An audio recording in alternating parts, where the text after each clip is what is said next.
West Bengal anganwadi workers and helpers ইউনিয়নের পক্ষ থেকে দ্বিতীয়বার রাজ্য সম্মেলন অনুষ্ঠিত হলো পূর্ব মেদিনীপুরের মেচেদাতে।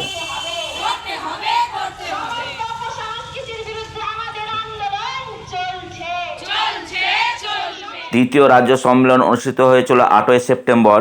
এই 8ই সেপ্টেম্বর বিদ্যাসাগর হল, মেচেদা, পূর্ব মেদিনীপুরে। তো এখন প্রত্যেকটা ইস্যুতেই এমন একটা পরিস্থিতি তৈরি হয়েছে যে আমাদের জাস্টিস ফর আরজি কর জুড়ে যাচ্ছে।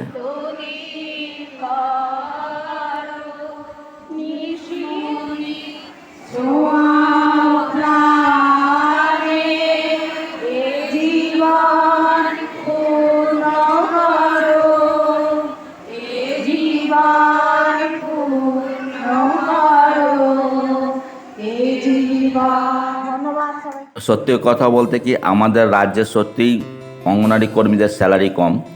আমাদের পাশেই রাজ্য ঝাড়খণ্ড, সেখানে কিন্তু আমাদের ডবল স্যালারি দেওয়া হয় আইসিডিএস কর্মীদের। সেক্ষেত্রে আমরা সবসময় পিছিয়ে আছি।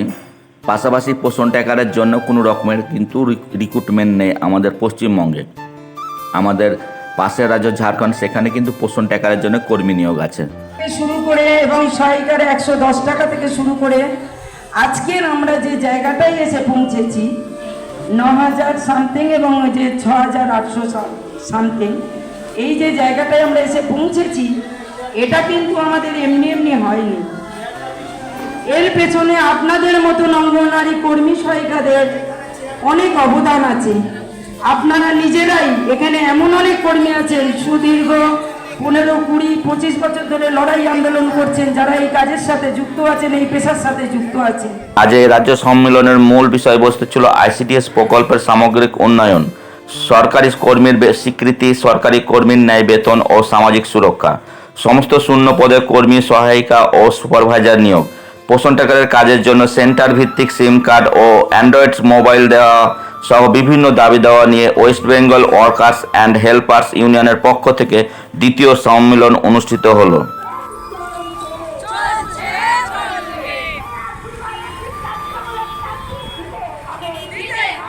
পাশাপাশি আজকের মূল বিষয় যদি আমরা বলি, আইসিডিএস কর্মীদের আরজি কর নিয়েও একটা র্যালি বের করেছিল। এখন আমাদের আরজি করটা মেন ফোকাস হয়ে গেছে, যেহেতু সমস্ত জায়গা জুড়ে একেবারে শুরু হয়ে গেছে আরজি কর নিয়ে একটা আন্দোলন শুরু হয়েছে। বিভিন্ন এলাকা থেকে আগত আমাদের আইসিডিএস কর্মীরা এই আন্দোলনের আরজি কর অর্থাৎ জাস্টিস ফর আরজি কর এই যে একটা স্লোগান উঠেছে, এই স্লোগান কিন্তু চলতেই আছে। বিভিন্ন এলাকা থেকে আগত আমাদের আইসিডিএস কর্মীরা এই আন্দোলনে সামিল হয়েছিলেন।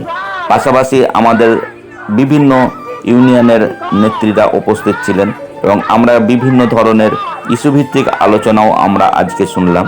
তো আমরা যে র্যালি বের করেছিলাম আইসিডিএস এর পক্ষ থেকে, তারই একটা দৃশ্য আপনাদের সামনে জাস্ট তুলে ধরার চেষ্টা করেছি। তো আজ এই পর্যন্ত, আবার নতুন ভিডিও নিয়ে আপনাদের সামনে আমি হাজির হব, আমি হৃদয়। তো আজ এই পর্যন্ত, ভালো থাকবেন, সুস্থ থাকবেন। আমরা যেন আরজি করের একটা ন্যায় বিচার পাই, সেই অপেক্ষায় রইলাম।